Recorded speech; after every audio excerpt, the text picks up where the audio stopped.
ជំរាបសួរយ៉ាងរីករាយជាក់ស្ដែងជីវិតរបស់មនុស្សមានចំណុចបញ្ចប់នៅក្នុងកន្លែងតែពីរប៉ុណ្ណោះគឺការប្រន្ទាទោសអស់កលឹបជានិច្ចក្នុងភ្លើងនរកឬជីវិតនិងសុភមង្គលជានិច្ចនៅក្នុងស្ថានសុគតជាមួយព្រះប្រសិនបើអ្នកជ្រើសរើសត្រូវបានសង្គ្រោះនិងរស់នៅជានិច្ចជាមួយព្រះមានមធ្យោបាយតែមួយគត់គឺជឿទុកចិត្តលើព្រះយេស៊ូវហើយទទួលយកទ្រង់ជាព្រះអម្ចាស់និងអ្នកសង្គ្រោះ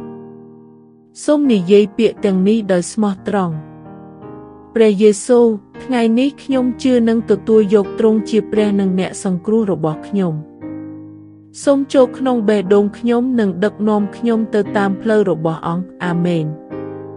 អបអរសាទរព្រោះព្រះបតានៅស្ថានសួគ៌បានស្វាគមន៍អ្នកដោយក្តីរីករាយហើយឈ្មោះរបស់អ្នកត្រូវបានកត់ត្រានៅក្នុងសៀវភៅជីវិត